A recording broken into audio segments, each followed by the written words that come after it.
buenas tardes.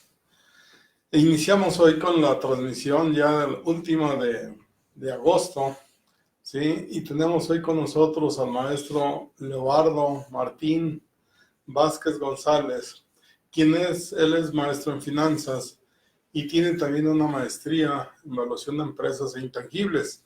Y lo que vamos a hablar ahora es referente a los mercados financieros. Quisiera señalar así de manera muy general que los programas de estudio del Centro de Valores tienen un componente muy importante relacionado con las finanzas, ya que estamos hablando de evaluación de bienes por un lado, estamos hablando de evaluación de empresas que tienen alto contenido de las cuestiones financieras de la empresa y por qué no decirlo de la maestría en finanzas, que es parte fundamental de este proceso. Cuando uno inicia a observar este concepto de las finanzas, uno pensaría que todas las instituciones y en cualquier carrera debería de tener un componente importante en finanzas, porque estamos hablando de que el profesionista, a medida que va avanzando en su tarea, lo primero que le ocurre cuando ya tiene éxito es tener dinero, y en muchos de los casos no saben ni qué hacer con esta situación, y a veces, lejos de ser benéfico tener dinero, le empieza a crear una serie de problemas porque entonces ya no sabe qué hacer. Maestro, le agradecemos mucho su participación. Recientemente acabamos de tener una participación de un seminario, de un curso que dio relacionado también con la evaluación de empresas. Y quisiera que iniciáramos con cosas muy sencillas en cuanto a las finanzas. Y con la pregunta que yo quisiera iniciar es, ¿qué sería lo elemental que un profesionista o que cualquier persona que empieza a ganar dinero, y aquí ya no estamos hablando si es mucho o poco, sino que empieza a ganar dinero, ¿cuáles serían los puntos importantes que debería de saber en cuanto a las finanzas? Bueno, antes que nada, muchas gracias por la invitación, ingeniero Rosalío. Muy buenas tardes a toda nuestra audiencia. Las finanzas son parte de nuestra vida. Las finanzas nos ayudan a tener mejor calidad de vida, porque cuando tenemos precisamente problemas con las finanzas, pueden venir problemas emocionales y pueden causar inclusive la toma de decisiones equivocadas.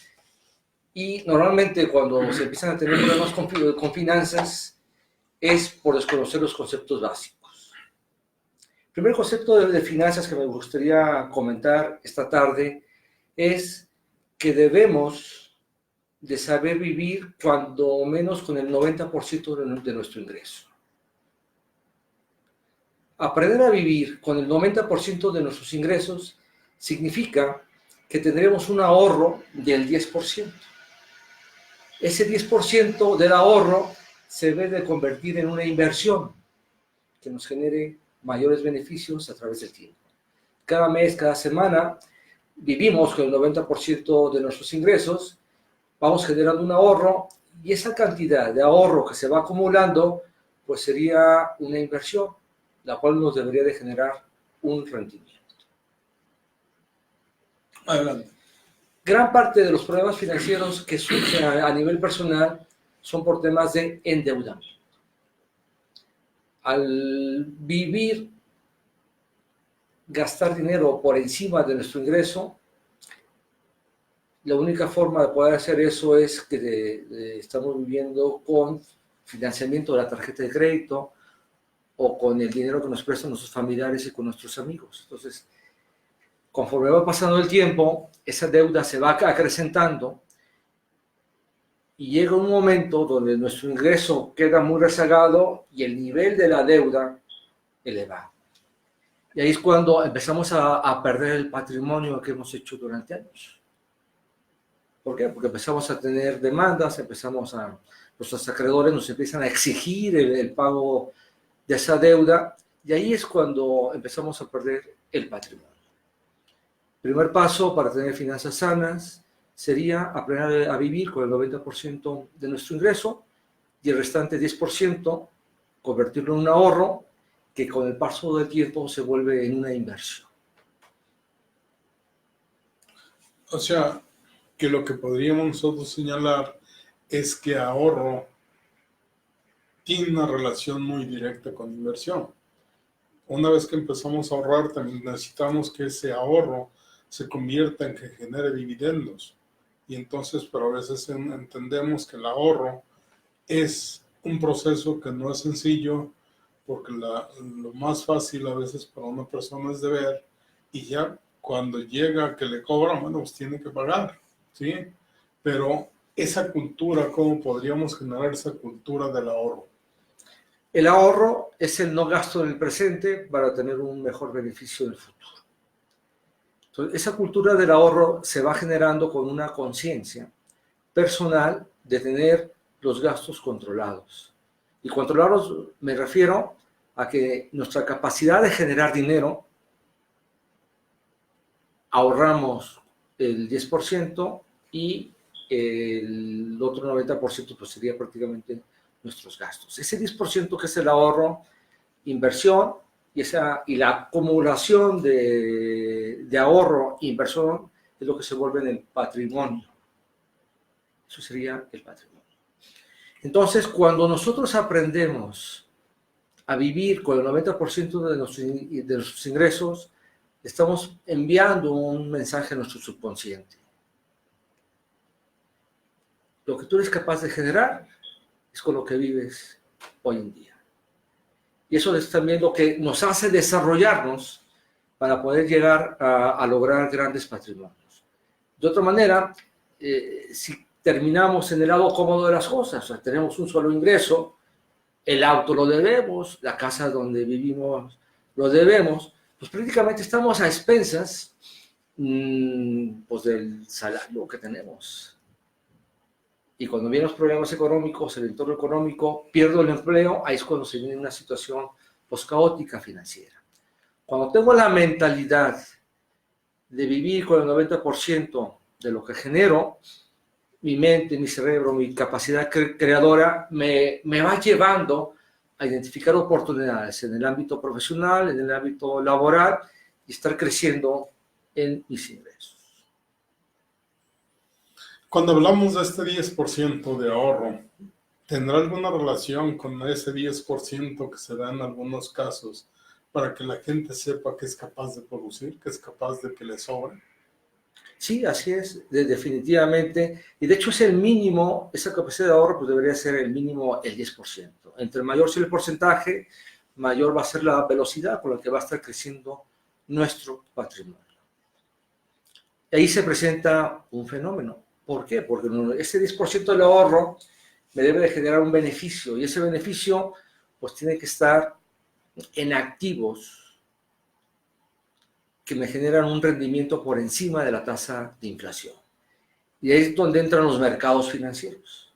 Porque tengo que ver dentro de todo el horizonte de instrumentos financieros que existen en los mercados financieros, dónde voy a depositar ese dinero para que me genere beneficios. El ahorro por sí solo no funciona en el largo plazo por un tema de inflación. Si yo lo que voy ahorrando lo dejo ahí en una caja de zapatos, abajo del colchón, en la caja fuerte, pues es un dinero que con el paso del tiempo va perdiendo poder adquisitivo. Entonces, la primera estrategia del ahorro a la inversión es proteger mi dinero de la inflación. Y ahí es donde tengo que buscar instrumentos financieros que me den rendimientos, cuando menos, al equivalente de la inflación, para que mi ahorro, que es mi inversión, se mantenga ese poder adquisitivo. Y aquí es donde tenemos que interactuar con los mercados financieros para ver cuáles son esas mejores opciones de inversión. Cuando hablamos de mercados financieros, podríamos señalar algunos mercados que son menos riesgosos, que son más seguros, podríamos llamarle. Okay. Y junto con eso, podríamos de alguna manera explicar un poco qué es la tasa de interés. Sí, cómo no. Bien, en primer lugar, el ser humano tenemos una propensión a buscar lo seguro. Y cuando buscamos lo seguro, pues realmente en temas de mercados financieros, pues estaríamos buscando la tasa de interés que paga un bono gubernamental, que prácticamente estaría únicamente preservando el valor del dinero. En finanzas hay un principio que dice que a mayor riesgo, mayor ganancia. Entonces, más bien lo que estaríamos haciendo es analizando los instrumentos financieros en los mercados financieros para hacer una combinación de rentabilidad, riesgo, beneficio. Y encontrar esos momentos propicios que nos ofrecen los diversos instrumentos financieros para invertir ese ahorro. La tasa de interés juega un papel primordial para el inversionista. ¿Por qué? Porque es la tasa de rendimiento con la cual va a crecer su patrimonio. La tasa de interés hoy en día está regida por la política de los bancos centrales. En el caso de México, de la política del Banco de México. Es una tasa de interés. Esta tasa de interés es la que marca la pauta tanto para los pagarés bancarios, para el tema de los CETES, de los bonos privados, de los bonos gubernamentales de corto, mediano y largo plazo, para estos temas del rendimiento. Hoy en día, Banco de México tiene una tasa de referencia del 3%. Todos sabemos que recientemente se redujo 1/4 punto esta tasa de interés y esa tasa de interés del 8%, la tasa de referencia del Banco de México, es una tasa de referencia del 8%. Esta reducción en la tasa de interés obedece a un contexto internacional donde la Reserva Federal redujo su tasa de interés de 3.50, de 3.25, 3.50% a 3%, 3.25% anual. Entonces, lo que hizo Banco de México fue realmente reaccionar a un contexto internacional. En Europa, la tasa del Banco Central Europeo es 0. ¿Sí? 0. Entonces, realmente la tasa de interés es 0.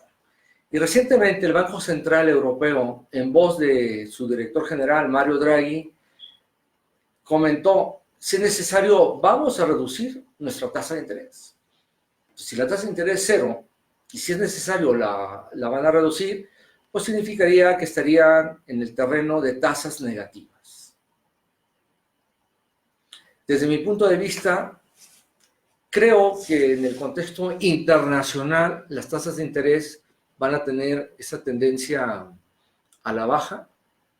Por un lado, para el temas empresariales es muy benéfico porque el empresario tiene acceso a créditos a tasas más blandas y eso obliga también al inversionista a estar buscando instrumentos de otro tipo o bien invertir en la economía real, que es en un negocio, en una empresa.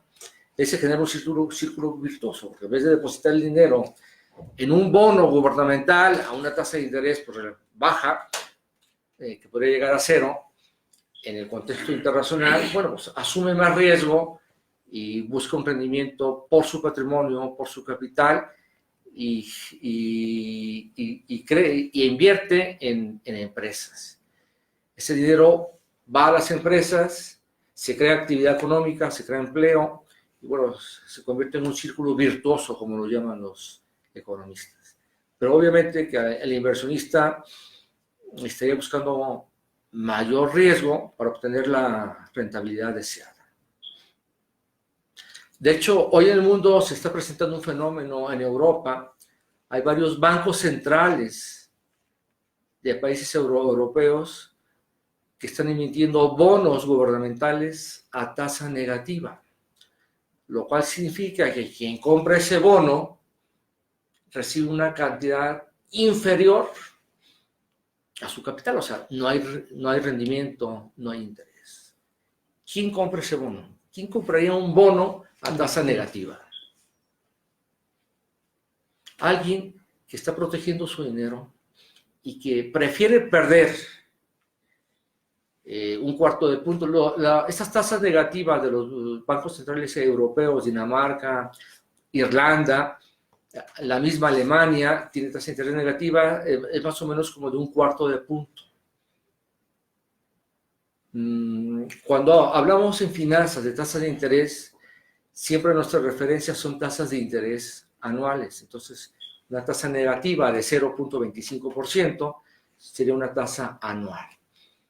Bien, entonces, esos bonos, tanto privados como gubernamentales, se están colocando en Europa a tasa negativa, y eso habla del tema de la incertidumbre mundial, que alguien prefiere una tasa ligeramente negativa a tomar su dinero e invertirlo en una empresa donde ahí el riesgo es mayor, invertirlo en bolsa de valores, donde puede tener fuertes minusvalías, o invertirlo en cualquier otro instrumento financiero que implique una pérdida mayor. Y es por eso que están comprando ese bono negativo en Europa.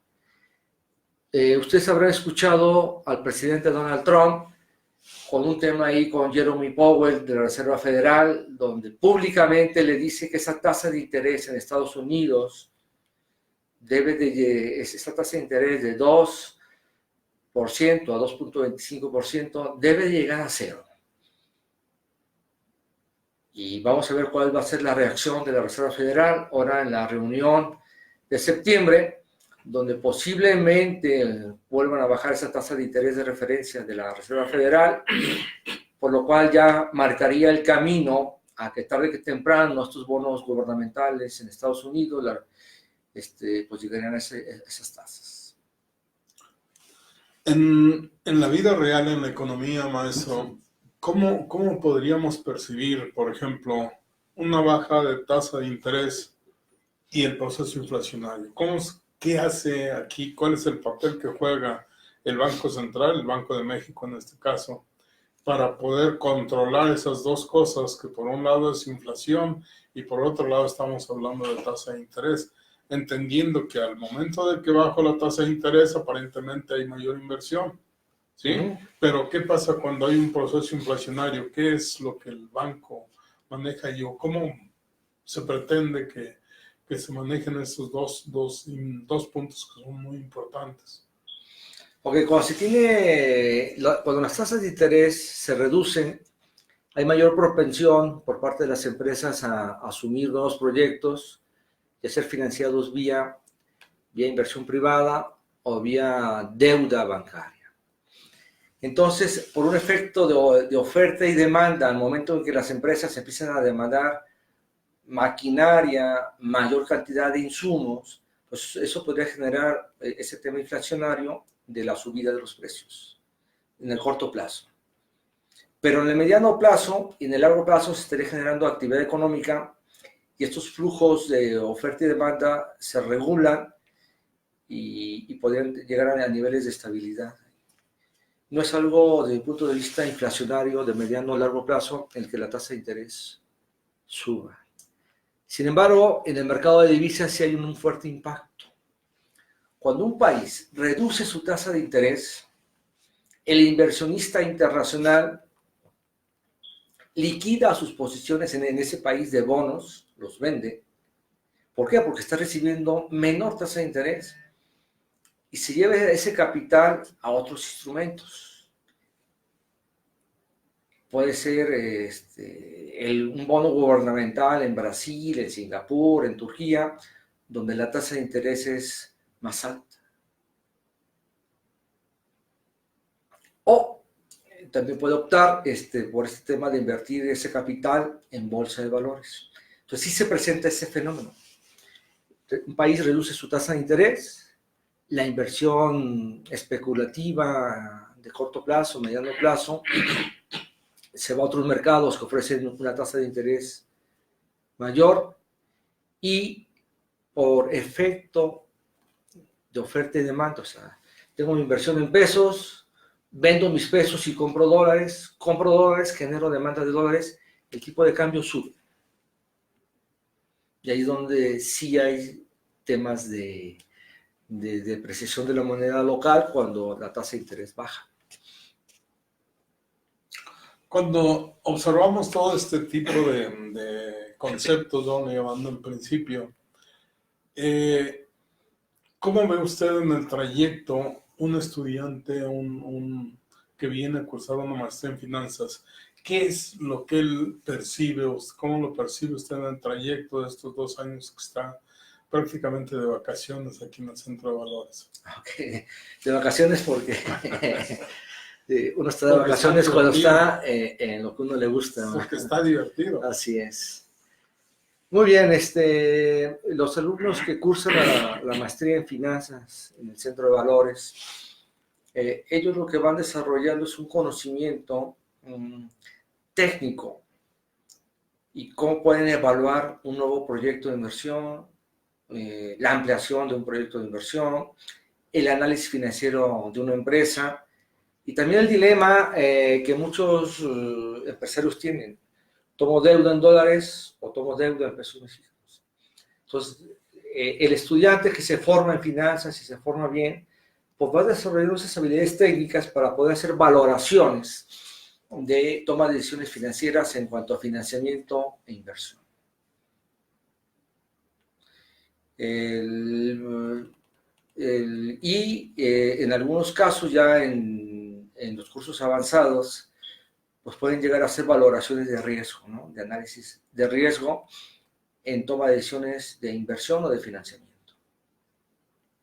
Le hago esta pregunta porque cuando nosotros abrimos la maestría en finanzas, lo primero que se nos vino en mente fue pensar en todos aquellos profesionistas que ya avanzaron en su carrera y que ahora lo que tienen es una empresa y que tienen una serie de problemas para darle orden a ese recurso, a ese dinero que van recibiendo, y que lo que nosotros pensamos fue crear realmente un programa que permitiera entender finanzas a personas que no hubieran tenido relación con las finanzas en su vida, ¿sí? O sea, que tuviéramos profesionistas de cualquier otra carrera y que vinieran aquí al centro y tuvieran esa formación que les permitiera llegar no solamente a participar a veces en la consultoría, sino que a darle orden a su empresa, darle orden a lo que ya tienen, y por qué no pensar en meterse de consultores, ¿no?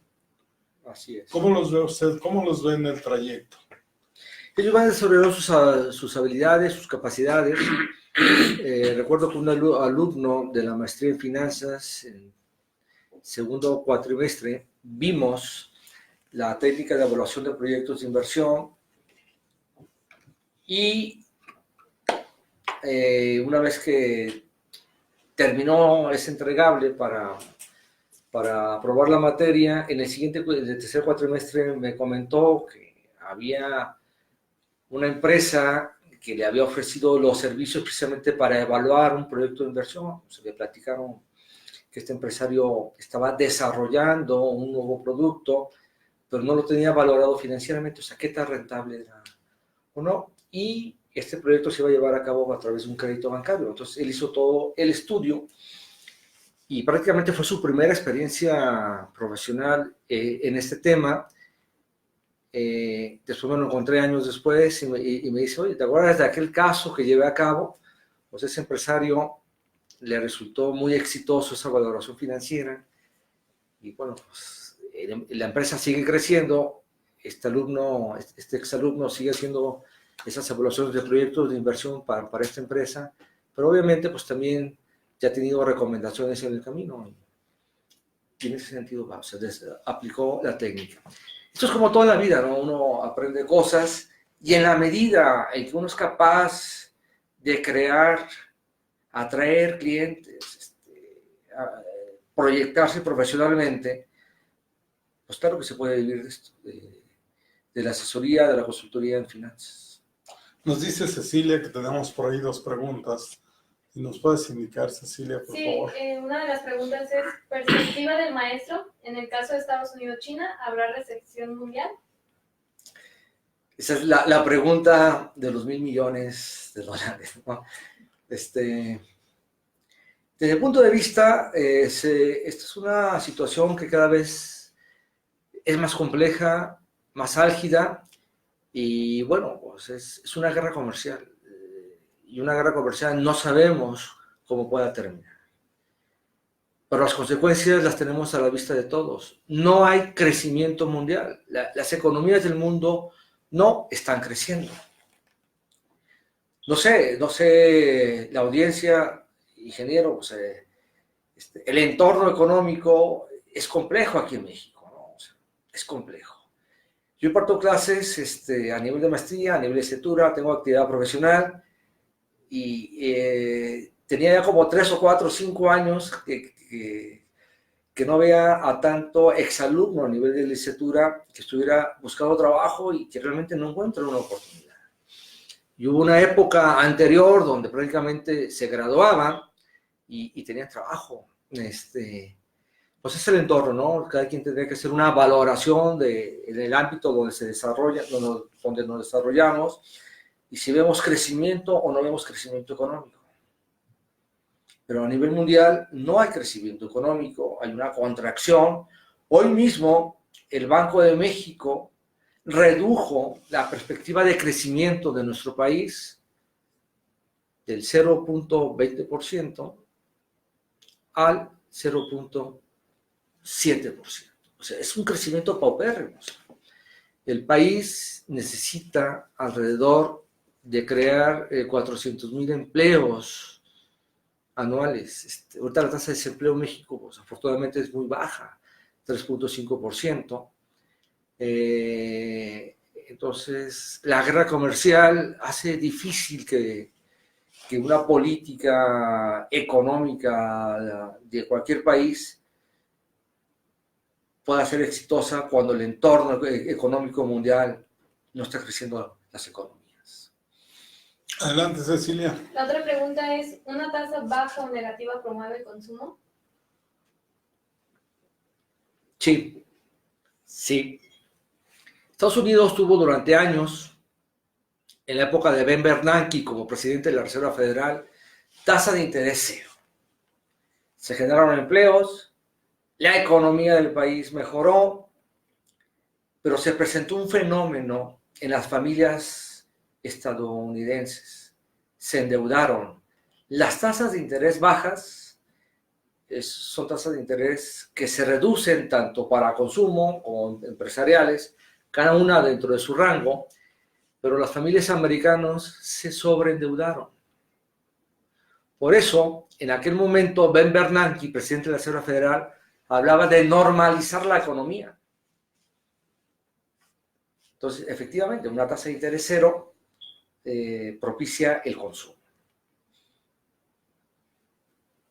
Bueno, quisiera aprovechar un tiempo en este espacio para señalar que el día 20 de septiembre estamos iniciando las maestrías, tanto la maestría en evaluación de empresas como la maestría en evaluación de bienes, así como la maestría en finanzas.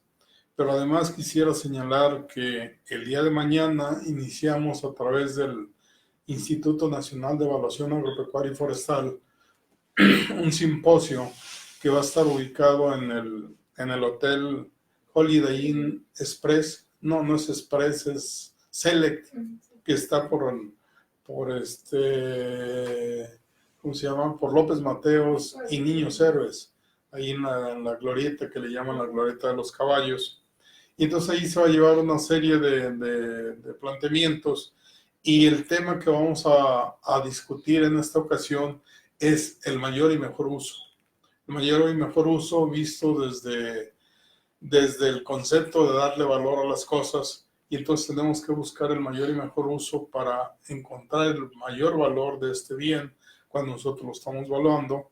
Pero también vamos a entrar a ver el mayor y mejor uso cuando nosotros estamos viendo ya los proyectos de los individuos, los proyectos de las personas, cuando están hablando ya de este tipo de mejoras.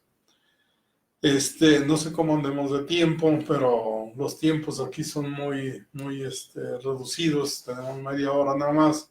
Pero quisiéramos agradecer al maestro Leobardo Martín Velázquez, o Vázquez, ya estoy cambiando de apellido, Vázquez, ¿sí? Por su participación. Sabemos que hablar de finanzas, sabemos que hablar de los dineros no es una situación sencilla.